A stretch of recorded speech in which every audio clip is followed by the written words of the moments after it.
25 मई को गुवाहाटी की crime branch के दफ्तर में पवन खेड़ा को बुलाया गया था समन देकर और कहा गया था कि आप 25 मई को दोबारा आएंगे, तीसरी बार आएंगे और आपसे पूछताछ होगी।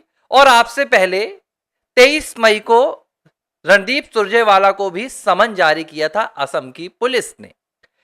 22-23 मई भी निकल गई, 25 मई भी निकल गई। पवन खेड़ा गुवाहाटी के क्राइम ब्रांच के दफ्तर तो नहीं पहुंचे, लेकिन अब उनकी सीधी एंट्री राज्यसभा में होने जा रही है। कांग्रेस पार्टी ने बीती शाम अपने राज्यसभा उम्मीदवारों के नाम का ऐलान कर दिया और कर्नाटक से जिन 3 नामों का ऐलान हुआ है उनमें से एक नाम पवन खेड़ा का भी है। और अब आप समझ लीजिए कि राज्यसभा में पवन खेड़ा का जाना, इसका सीधा सा एक ही संदेश है कि पवन खेड़ा ने अपना पूरा भरोसा जीत लिया है। पवन खेड़ा ने गांधी परिवार को इस पूरे मामले से सेफ कर लिया है।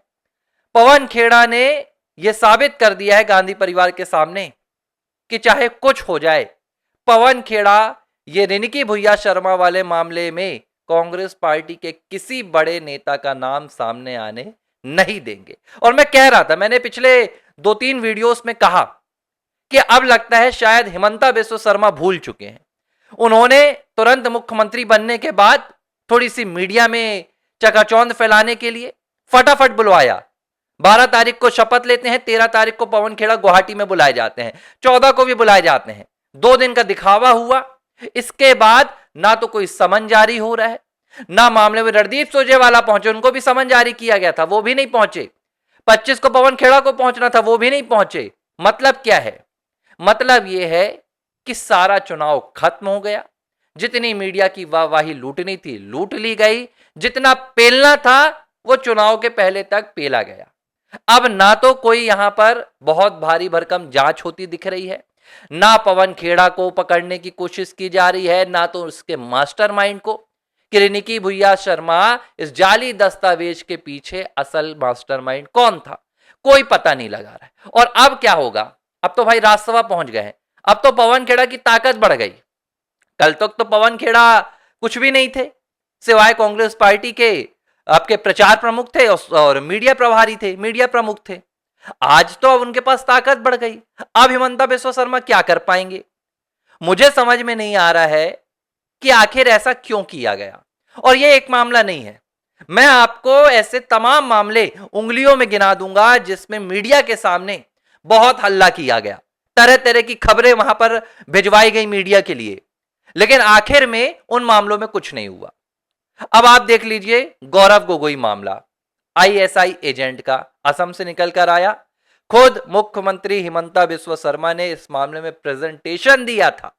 आज आप देखिए 4 मई निकल गई है, दोबारा भाई साहब सोचिए, एक बार फिर से मुख्यमंत्री बन चुके हैं हिमंता बिस्वा शर्मा, लेकिन बावजूद इसके अभी तक गौरव गोगोई के खिलाफ एक कौड़ी की एफआईआर दर्ज नहीं हुई है आईएसआई एजेंट के मामले में। अब मुझे यह बता दिया जाए कि क्या इस देश में इस तरह की सुरक्षा चलेगी जहां पर एक आईएसआई एजेंट होने का पूरा सबूत एक राज्य का मुख्यमंत्री दे रहा है और बावजूद इसके उस व्यक्ति के खिलाफ कोई एक्शन नहीं होता है? अरे ऐसे से तो अच्छा है कि पाकिस्तान में है यार, वहां का अगर देश का कोई विरोधी मिल जाता है ना, उसे तत्काल सजा हो जाती है।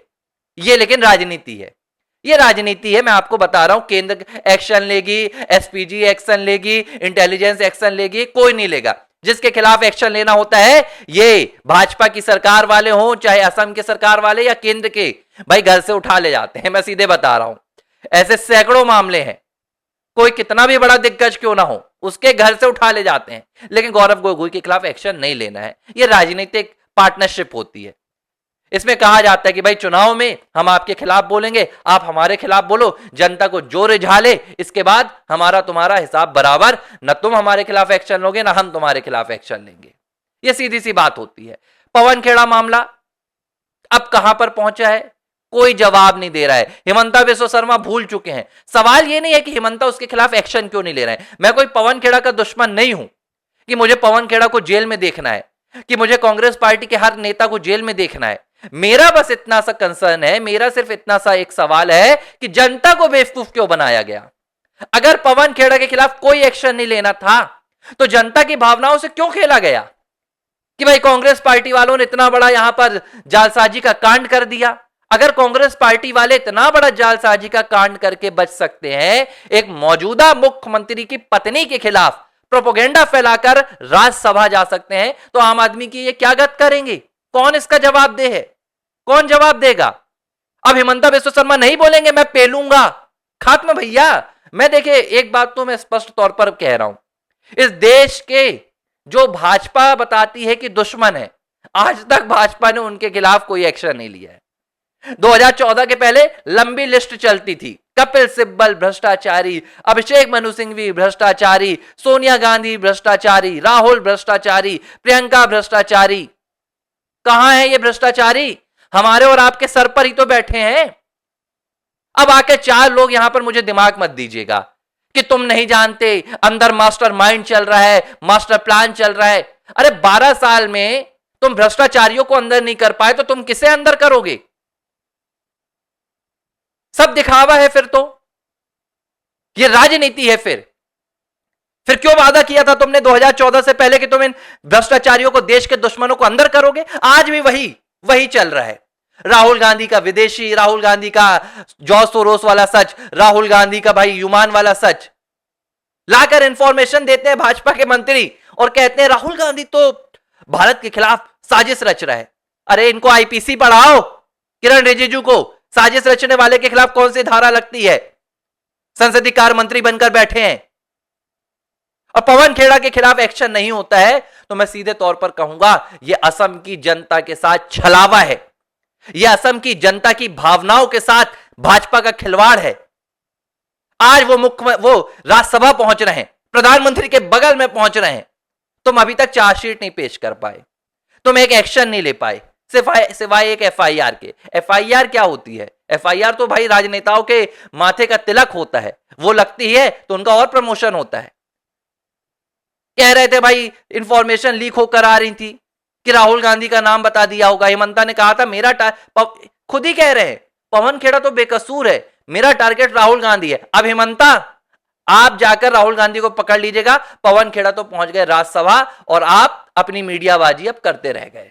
और मैं कोई इनका विरोधी नहीं हूं, ना हिमंता का विरोधी हूं, ना मैं भाजपा का विरोधी हूं, लेकिन जब मैं देखता हूं कि भावनाओं के साथ खिलवाड़ हो रहा है इस देश की राष्ट्रवादी जनता के साथ, इस देश के राष्ट्रवादी मतदाताओं के साथ, जब आपको इनका वोट लेना होता है तो आप बताते हैं कि ये देश के दुश्मन है, इनको वोट नहीं देना। अरे ये तो हमको भी पता है देश के दुश्मन है, इनको वोट नहीं देना है, लेकिन हम आपको सत्ता पर क्यों बैठाते हैं? ताकि आप इन देश के दुश्मनों के खिलाफ एक्शन ले।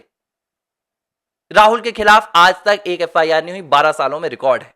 हाँ, मैं ये बोल रहा हूं मेरे खिलाफ हो जाएगी, लेकिन राहुल, सोनिया, प्रियंका, इनकी तो स्तुति होगी, हालचाल पूछा जाएगा फोन लगा के, मैडम सोनिया की तबीयत ठीक है या नहीं है। ये राजनीति है। और इस देश में मैं कह रहा हूं मोदी सरकार ने बहुत अच्छे काम किए हैं, देश की सुरक्षा के लिए बहुत अच्छे काम किए हैं। 370 से लेकर आतंकवाद से लेकर हर विषय पर मोदी सरकार ने इस देश में जो पिछले 78 सालों में नहीं हुआ था वो करके दिखाया है। लेकिन मैं ये भी कहता हूं गांधी परिवार के खिलाफ आज भी मोदी सरकार एक फूटी कौड़ी का एक्शन नहीं ले पाई है। तमाम मामले अदालतों में लंबित हैं और सरकार उसमें कोई पहल नहीं करती है। गुजरात में मोदी सरनेम का मामला, अगर अभी उस पर जो सूरत का मामला था पहल की जाए तो राहुल गांधी की सांसदी चली जाएगी, लेकिन वो मामला 2023 से 2026 आ गया, किसी को कोई खबर ही नहीं है कहां है। ब्रिटिश नागरिकता का मामला अदालतों में लंबित है, विघ्नेश से सुरक्षा की गुहार लगा रहे हैं, उन्हें एक सुरक्षा नहीं दे पा रही है। क्यों? क्योंकि अगर मामला सामने आ जाएगा तो राहुल नप जाएंगे तो इनकी राजनीति खत्म हो जाएगी। राजनीति, मैं बता रहा हूं, आने वाले सालों में आप देखेंगे कि यही भारतीय जनता वाली पार्टी वाले कहीं ये कहने पर मजबूर ना हो जाएं कि एक मौका और दे दो हमें, हम इनके खिलाफ एक्शन लेंगे। लेकिन मुझे लग रहा है कि जनता के साथ अब खेल बंद होना चाहिए। अगर आप नहीं ले सकते हैं तो भाई बताइए, अगर लेने वाले हैं तो बताइए। लेकिन ये बहुत दुखद है कि तमाम जो असम चुनाव के दौरान खेल खेला गया, बड़ी बड़ी बातें की गई, और अब वादे के नाम पर, एक्शन के नाम पर जनता को खबर ही नहीं है। मुझसे पूछ रही है जनता भाई पवन खेड़ा वाला मामला और रणदीप सुरजेवाला मामले में क्या हुआ, मैं क्या बता दूं। जब कुछ आगे ही नहीं बढ़ रहा तो मैं क्या बता दूं। हाँ, ये अपडेट आ गई कि जो आरोपी थे वो राज्यसभा बैठ गए और वो माननीय होने वाले हैं अब, बस यही खबर है।